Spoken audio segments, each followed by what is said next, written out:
Hey, with Eldora's Chess, and today I have one of my favorite games.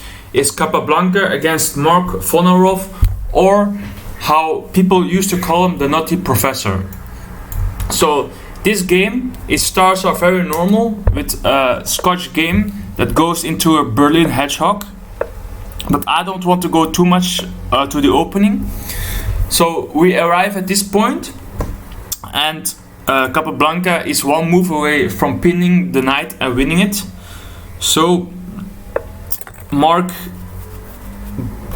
puts his bishop on d7, his white squared bishop, to defend the pin, and then we just have this game where we kind of have a normal position where both kings or castles are on the same side. White is a little bit better because this dark square bishop is kind of misplaced in my opinion.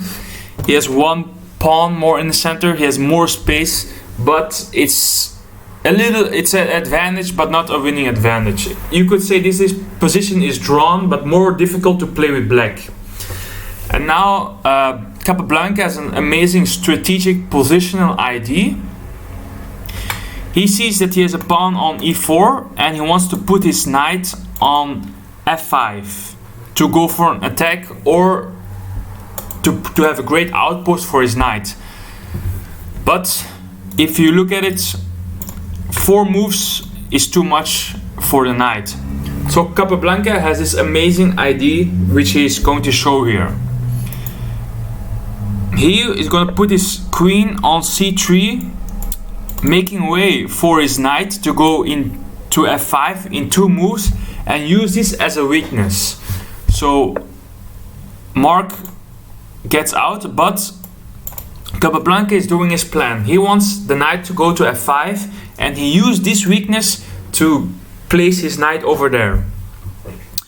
A computer analysis has shown actually that you can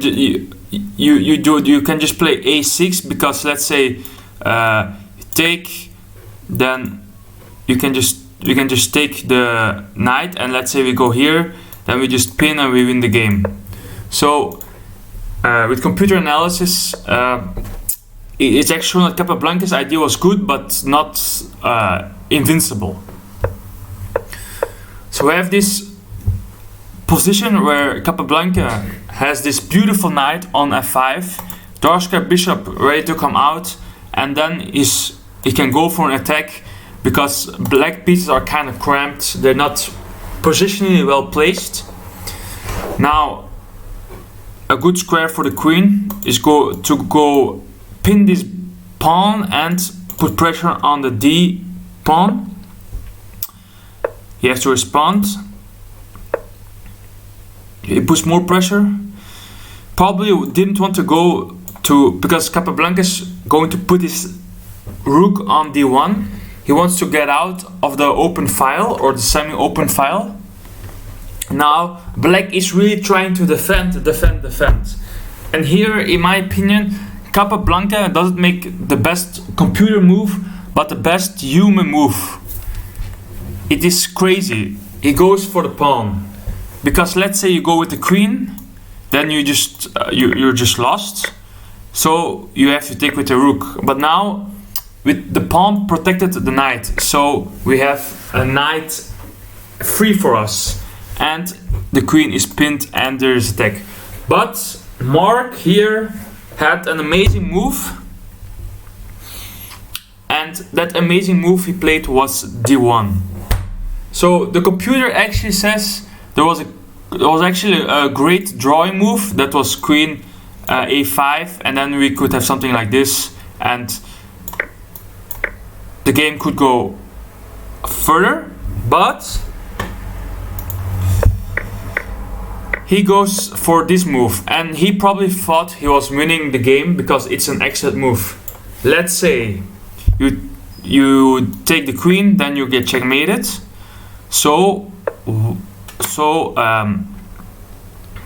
white has to respond with this, but now black can respond with this, and material is kind of equal, but your h2 pawn is weak, your b2 pawn is weak, and black is out of trouble, or he thought so. Here you can pause the video and find what in my opinion makes this game one of the best games of all time. Here you have a crazy tactical checkmate pattern, tactical crazy banana, crazy shit. So what does Capablanca play in this position? He played this. You cannot take because the pawn is pinned. So only move is this, is forced. And now you just take the bishop. If he takes the knight, he cannot because it's pinned. So let's say he takes the queen, then you fork the